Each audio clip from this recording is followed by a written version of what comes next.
안녕하십니까, 래필입니다. 3월 2일이고요. 오늘은 휴장이었지만 긴 연휴 동안 또 갑작스럽게 상황이 발생해서 내일부터 시장이 또 요동칠 것으로 보여집니다. 그래서 그 상황이 어떻게 또 이어지고, 그리고 이 시장에 따라 원자력 테마가 어떻게 움직일지 한번 점검을 하는 시간을 가지려고 합니다. 그래서 일단 먼저 상황부터 좀 보도록 하겠습니다. 일단 결국에는 미국의 트럼프 행정부가 중동의 이란을 치기 시작했습니다. 이스라엘과 함께 치기 시작했고요. 갑작스러운 이제 상황이다 보니까 이 협상 중에 이런 상황이 좀 벌어졌고요. 그래서 결국에는 이란의 최고 지도자가 사망을 했습니다. 그래서 지금 이란에서는 결사항전을 지금 보이면서 상당히 이제 강하게 저항을 하는 모습인데요. 일단 트럼프 행정부는 끝까지 이제 이 이란을 굴복시키겠다라는 그런 얘기를 하고 있습니다. 그래서 길면 이제 4주에서 5주까지도 지금 공습을 할 수 있다라는 얘기를 하고 있고요. 중동에 대한 상황이 사실 좋지 않게 흘러가고 있습니다. 그래서 사실 이란이 미국과 이스라엘 대비해서 전력이 좀 부족하기 때문에 선제 타격을 받기도 했고, 사실 완전히 이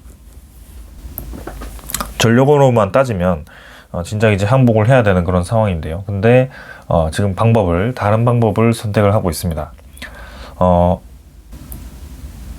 호르무즈를 이제 봉쇄를 하고 걸프국을 때리고 있다. 그래서 전쟁 종식을 우회 압박을 하고 있다라는 얘기가 있습니다. 그래서 지중해 영국의 공군기지도 드론 공습을 하였고, 그리고 그 외에 이제 다른 이제 걸프국의 공항이라든지 그런 명소들을 때리면서 우회 압박을 계속 하고 있습니다. 그러니까 이 전쟁이 이란과 이스라엘, 미국만의 전쟁이 아니라 이 다른 국가들도 좀 이제 참전이나 혹은 책임이 있다라는 것을 지금 보여주고 있는 거고요. 이 의도 자체가 이제는 주변국들을 압박을 해서 좀 이런 전쟁에 대한 상황을 막기 위함이 아닐까라는 생각입니다. 그러나 상황이 좋지 않게 흘러가고 있습니다. 당장 호르무즈 해협이라는 곳이 중동 쪽에 주요 국가들이 원유를 수출하는 통로이기도 하기 때문에 이 길목을 지금 막음으로써 원유에 대한 수급 차질이 생길 수밖에 없는 상황이 되어버렸습니다. 자, 그래서 지금 나타나는 상황은 미국의 선물 지표가 1.4% 정도 하락을 하고 있고요. 전체적으로 다 하락을 하고 있습니다. 그리고 니케이도 지금 오늘 주간장에서는 1%대로 하락을 했지만 추가적으로 지금 선물 지표가 밀리면서 2.5%대까지 밀리고 있고요.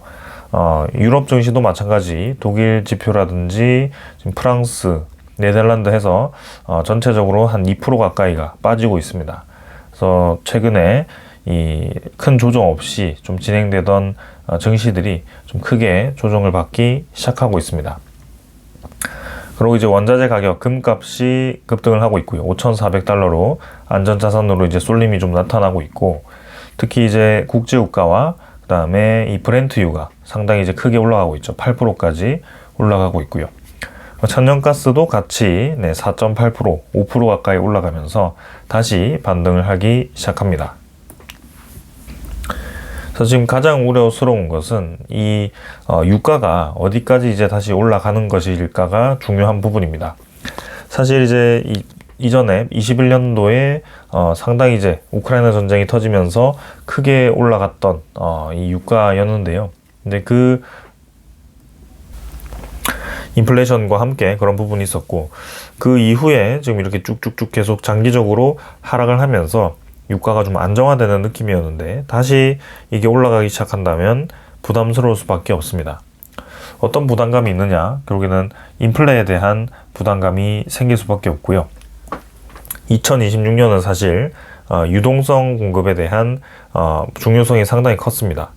미국의 이 정책이 금리를 이제 내리는 방향으로 갈 것이다 라고 시장에서는 좀 판단을 했고, 그 금리를 내리는 게 이 AI에 대한 산업의 활성화와 그 다음에 고용 지표가 좀 떨어지기도 하고 인플레가 안정화되는 방향으로 갔기 때문에 그게 가능했던 건데요. 근데 인플레가 결국에는 이 유가로 인해서 뭔가 신호가 높아진다라는 신호가 나왔을 때는 금리를 내리기가 어려울 거고, 이 AI 산업에 들어가는 그런 유동성 자금들이 축소가 될 수밖에 없다라고 보여집니다.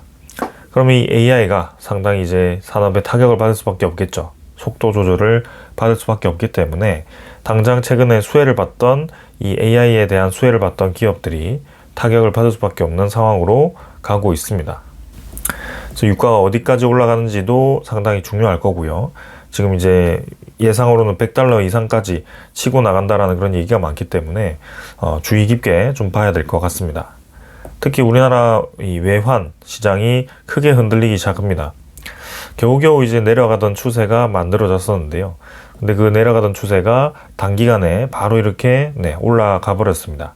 1457원까지 오늘 올라가서 마감이 되었고요. 뚝뚝 이제 눌리던 그런 움직임도 다시 한번 큰 상승을 막기는 좀 어려운 상황이 아닌가 싶습니다.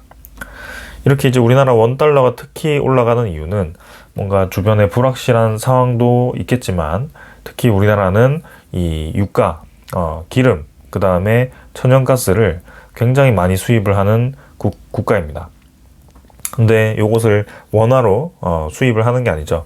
결국에는 달러로 이제 원화를 달러로 바꾸고 그 달러로 기름과 그 다음에 천연가스를 매입하는 국가이기 때문에 이 달러에 대한 수요가 지금 높아질 수밖에 없다라는 겁니다. 왜냐하면 천연가스도 비싸지고 기름도 지금 비싸지는 상황이기 때문에 이 달러에 대한 필요성이 높아지고 있는 겁니다. 상대적으로 계속 이런 기름에 대한 가격이 급등을 할수록 우리나라의 달러도 가치가 점점 높아지면서 환율이 높아질 수밖에 없는 구조로 가는 것입니다. 그런 와중에 코스피가 지금 엄청나게 급등을 하고 있는 상황이었는데, 그게 한번 풀이 탁 꺾이면서 외국인 투자자라든지 그런 기관 투자자가 갑자기 코스피에서부터 원화를 회수하고 그것을 달러로 전환을 한다라든지 좀 해외로 이제 유출을 한다라고 했을 때 환율에 대한 압박은 단기간에 더 강할 수도 있다라는 생각은 듭니다. 그래서 사실 4월에는 우리나라가 패시브 자금이 들어오는 그런 이벤트가 하나 있습니다. 이 세계 채권 지수에 이게 포함이 되기 때문에 우리나라 채권에 대한 수요가 높아짐으로써 좀 안정화되는 방향으로 갈 거라고 생각을 했는데, 지금은 갑작스럽게 저 상황이 생김으로써 조금 변수가 생겨버렸습니다. 그래서 3월에는 좀 시장이 흔들릴 수 있겠다라는 생각이 좀 들고요. 지금 뭐 채권 시장은 크게 요동치지는 않고 있습니다. 미국 10년물 채권 금리도 일단 뭐 3.9%대로 진행이 되고 있고요. 크게 지금 변화는 없습니다만 확실히 조금 우려스러운 상황으로 가고는 있다. 그래서 지금 미국 증시만 보면 뭐 사실 1.4% 정도면 평소에도 빠지는 수준 아닌가요? 라고 생각할 수도 있는데요. 근데 미국 증시가 최근에 움직이는 것과 우리나라 증시는 완전히 디커플링이 되어 있습니다. 그리고 이 미국과 우리가 타격을 받는 수준이 다르기 때문에 증시에 대한 변동폭도 사실 차이가 있을 거라고 보여지고요. 우리나라는 특히 원유에 대한 수입과 LNG에 대한 수입도 많은데, 그게 지금 70%와 20%를 지금 한국이 중동에서 의존을 하고 있는 상황이었습니다. 그래서 이 원유에 대한 이 수급이 차질이 생길 수밖에 없는 상황이 되어버렸고요. 요게 이제 환율에 대한 압박을 계속 심화시킬 수 있고, 이 부분들이 단기간에 급등을 했던 코스피를 좀 압박을 할 가능성도 충분히 있습니다. 그래서 삼성전자, SK하이닉스 위주로의 상승이 한번 꺾이게 되었을 때 상당히 이제 시장이 크게 요동칠 수도 있다고 생각되고요. 미국 증시가 1%, 2% 내리더라도 한국 증시는 4에서 5%까지도 좀 떨어질 수 있는 그런 상황이다라고 생각이 됩니다. 왜냐하면 단기간에 너무나도 급등을 했기 때문입니다. 그리고 이러한 전쟁 상황이 시장에 대한 유동성을 축소시켜 버렸을 때 우리나라 반도체가 수혜를 받던 그 상황이 완전히 180도 뒤집어질 수도 있기 때문에, 왜냐하면 AI에 대한 구심력이 사라질 수도 있거든요. 그런 부분들을 주의를 해야 되는 시점입니다. 자, 그러고 지금 유가가 올라가 버리니 갑자기 이제 러시아가 화색을 보이기 시작합니다. 지금 러시아를 압박하기 위해서 트럼프가 열심히 유가를 떨어뜨려 왔었는데, 최근 이 상황으로 통해서 갑작스럽게 러시아에 대한 이 기름이 인기를 얻는 상황이 되어버린 거고요.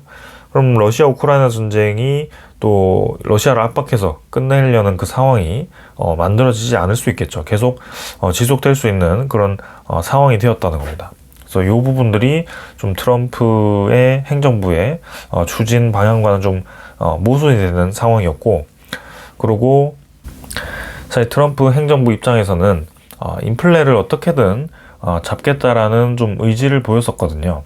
그래서 이 관세에 대한 일부 이 품목에 대해서는 인하를 하는 그런 느낌도 좀 있었고, 이런 부분이 있었는데 갑작스럽게 저 중동을 치기 시작하면서 이게 이제 장기화가 되었을 때에 대한 문제가 상당히 커지게 되었습니다. 그래서 기름값이 안정화가 되지 않으면 이 인플레를 잡지 못하게 될 거고요. 트럼프는 11월에 중간선거에서 인플레에 대한 성과를 내지 못했을 때는 당연히 질 수밖에 없다라고 생각이 됩니다.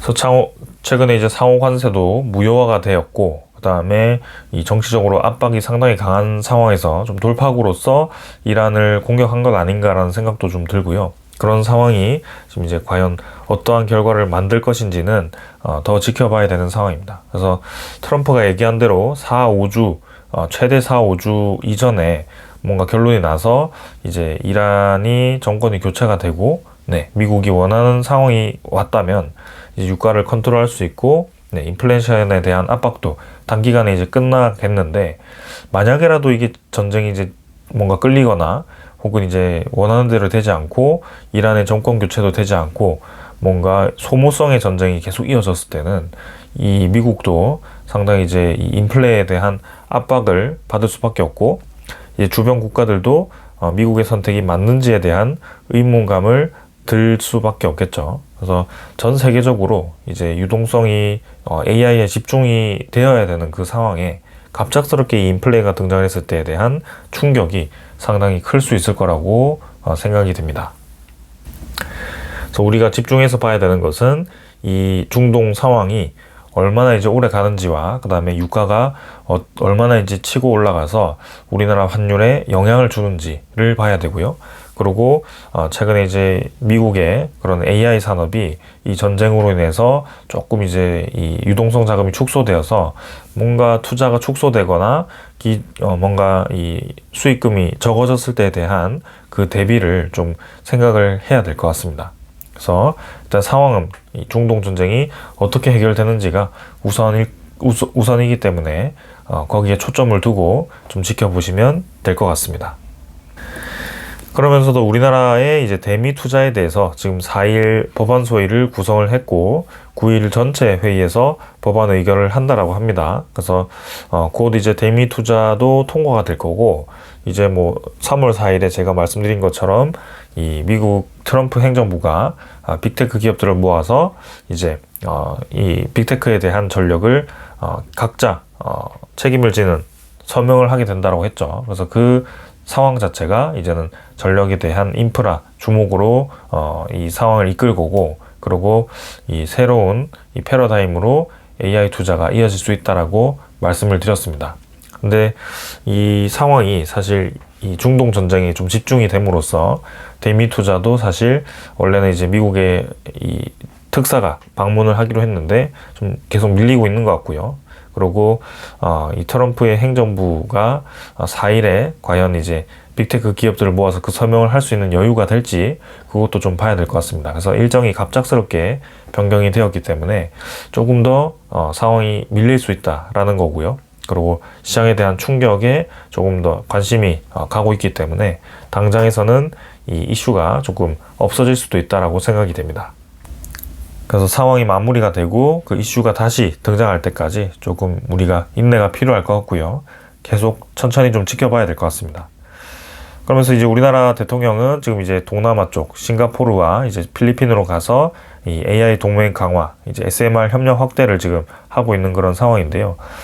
사실 지금 중동 전쟁 때문에 좀 이런 부분들이 묻힌 것 같습니다. 그래서 일단은 협력을 하는 건 좋지만 현재 우리 투자자 입장에서는 협력에 대한 그런 부분보다도 저 유가에 대한 움직임이 더 중요한 상황이 되어버려가지고 향후 어떻게 될지 계속 살펴보도록 하겠습니다. 사실 그 이외의 소식을 좀 더 준비하긴 했는데요. 지금 말씀드린 것은 크게 의미가 없을 것 같고요. 가장 중요한 것은 이 전쟁이 어떻게 얼마나 빠르게 해결되는지, 그리고 어떻게 결론이 나는지가 중요하다. 핵심은 이겁니다. 이 AI를 위해서는 많은 투자금이 필요하다라는 건데요. 그 투자금이 이제는 시장의 유동성 자금이라고 보시면 됩니다. 그래서 그 유동성 자금이 풀린다는 것은 금리가 내려가고 그 다음에 양적 완화를 하는 방향으로 가야 되는데, 지금 이 유가라는 것이 급등을 하게 되었을 때 인플레이션을 유발하게 되고, 그 인플레이션 유발이 결국에는 금리를 낮추고 양적 완화를 하는데 이제 반대되는 상황을 만들기 때문에 이 부분들이 유동성 축소를 시키고 결국에는 AI에 대한 투자금을 축소시켰을 때 향후 이제 AI에 들어가는 반도체라든지 혹은 에너지라든지 이런 부분들이 같이 타격을 받을 가능성이 있다라고 보시면 됩니다. 그래서 거기에 대한 인프라도 마찬가지고요. 이 세 개 다 이제 타격을 받을 수 있는 상황이 지금 되었기 때문에 결국에는 이 유가가 움직이지 않는 게 가장 중요하고, 그렇다는 것은 이 전쟁 상황이 빠르게 해결되는 것이, 결론이 나는 것이 가장 중요하다라고 말씀을 드리고 있는 겁니다. 그리고 이 상황이 모두 해결이 되었을 때 이제 그 상황이 지나더라도 트럼프 행정부는 이 AI에 대한 투자금을 이제 결국에는 거기에 부담을 시키는 것이 전력을 너네들이 알아서 투자금으로 마련을 해라 라는 거죠. 그래서 이 트럼프 행정부의 11월 중간 선거를 이기기 위해서 물가를 낮추는데 지금 총력을 다하고 있기 때문에 그 전력에 대한 확보를 해야 되는 상황에서 이제는 에너지에 대한 이 확보도 필요한 상황입니다. 그래서 오히려 반도체 투자는 조금 줄이면서 에너지에 대한 투자를 늘려서 이 빅테크에 대한 AI의 향후 방향이 훨씬 더 이 효율적으로 갈 수밖에 없다라고 생각이 되고요. 그리고 이제 중국의 딥시크에 대한 새로운 모델도 곧 발표가 되었을 때 이 미국의 빅테크 기업들이 그동안 엄청나게 돈을 부어서 투자를 했던 이 반도체 HBM, 비싼 HBM이 과연 효과가 있었을지에 대한 그런 부분들이 결론이 날 겁니다. 그래서 딥시크도 그 일부분의 칩을 사용했겠지만 결국에는 중국의 이제 모델 발표는 우리가 더 효율적으로, 더 적은 비용으로 미국보다 AI를 개발했다라는 것이 목적이기 때문에 분명히 타격을 줄 수밖에 없을 겁니다. 그래서 그런 부분들이 지금 시장에서 진행이 되고 있다.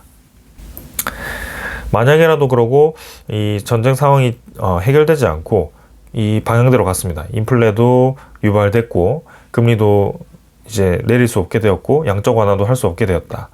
유동성 자금이 축소되면서 이제는 AI에 대한 타격이 있겠지만, 그러면 이게 장기화되었을 때 결국에는 올 수 있는 게 뭐죠? 다시 한번 에너지에 대한 안보가 중요하게 됩니다. 그래서 이 원자력 르네상스가 다시 등장했던 이유가 계기가 하나가 있습니다. 러시아와 우크라이나 전쟁입니다. 그래서 러시아가 LNG라든지 그런 이 에너지에 대한 수출을 금지를 하고 그것을 무기화를 시키자 유럽에 있는 국가들이 이제 정신이 번쩍 들어서 에너지에 대한 안보가 중요하다. 에너지의 자립이 필요하다. 그러니까 외부의 환경을 받지 않고 우리가 안정적으로 에너지를 확보하는 것이 얼마나 중요한지 깨달았던 겁니다. 그래서 이것도 마찬가지죠. 매일매일 이렇게 이 긴장에 살면 어떻게 산업이 진행이 될 수 없잖아요. 그래서 중동이 이제 안 그래도 화약고처럼 매번 저렇게 불확실한 상황에서 유가에 대한 의존도가, 기름에 대한 의존도가 높을수록 에너지 안보가 떨어질 수밖에 없다라는 거고요. 결국에는 이제 에너지를 자립할 수 있는 방법을 계속 찾을 겁니다. 그게 이제 태양광도 될 수 있고 풍력도 될 수 있고 원자력도 될 수 있는 겁니다. 태양광과 이제 풍력은 아예 그냥 완전히 원자재가 없죠. 그래서 에너지 원 자체가 지구에서 얻는 것이기 때문에 자유롭게 얻을 수 있습니다. 그러나 우리가 원하는 때 집중해서 그 에너지를 얻을 수 없기 때문에 그런 부분들이 좀 단점으로, 간헐성으로 이제 자리를 잡고 있고, 원자력 같은 경우는 여전히 러시아 쪽에 대한 의존도가 높긴 하지만 이제는 미국 쪽에서도 그 에너지에 대한 핵 연료 제작 시설을 확보를 하고 있고, 그리고 여러 국가를 통해서 다각화를 시키고 있기 때문에 좀 달라지고 있다. 그리고 이렇게 기름과 이 천연가스처럼 가격이 막 급등했다가 떨어졌다 이렇게 원료가 완전히 불확실하게 움직이는 것이 아니기 때문에 확실히 지금 괜찮고요. 그리고 에너지를 태우는 것도 기름은 바로바로 타겠지만 원자력은 좀 오랫동안 사용을 하게 되는 거죠. 그래서 그런 주기가 다르기 때문에 에너지 안보 입장에서 원자력이 주목을 받고 있는 겁니다. 이런 상황이다라는 거고요. 제가 말씀드리고 싶은 것은 이렇게 최악의 상황으로 가더라도 결국에는 에너지 안보에 대한 중요성으로 인해서 원자력에 대한 테마, 에너지에 대한 테마가 주목을 받을 거고요. 그게 가속화되었을 때 전에 말씀드렸던 마이크로 원전이라든지 SMR에 대한 확대가 더 빠르게 진행될 수밖에 없다라고 생각이 됩니다. 그리고 이 딥시크에 대한 등장도 이제 미국의 이 AI 개발 기업에 또 이제 머리에 종을 치듯이 한번 머리가 울리겠죠. 이렇게 가는 게 맞나? 그러면 더 효율적으로 투자하기 위해서 에너지에 대한 가격을 떨어뜨리기 위한, 그 다음에 에너지를 더 확보하기 위해서 노력을 할 거고요. 오히려 반도체 같은 경우는 저가형 칩을 활용해서라도 알고리즘을 개선하면 괜찮구나 라는 결론이 날 수도 있습니다. 그 방향을 우리가 주시를 해야 되고요. 그리고 이 전쟁이 빨리 끝나서 결론이 나서 이제 이런 AI에 대한 유동성이 여전히 높게 등장하고 좋게 흘러가면 더할 나위 없이 좋겠죠. 그래서 여러 가지 시나리오를 생각해 봐도 저는 원자력 테마는 주목을 받을 수밖에 없다라고 생각이 됩니다. 하지만 대신 내일에 대한 움직임은 변동성이 충분히 있을 수 있다라고 생각이 되고요. 이전에도 계속 말씀드렸듯이 지금 거래량 없이 사실 조금씩 올리고는 있지만 언제든지 시장 상황에 따라 떨어질 수 있다라고 말씀을 드렸습니다. 그래서 내일 어떤 상황이 될지 모르겠지만 시장이 한번 쭉 빠졌을 때 결국에는 아래 꼬리를 달든지 한번 길게 쭉 뺐다가 올릴 가능성도 있고요.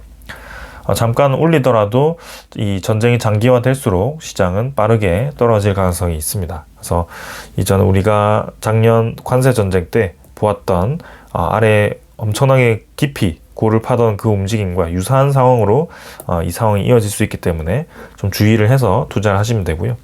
장기적으로 본다면 크게 지금은 무리가 없다.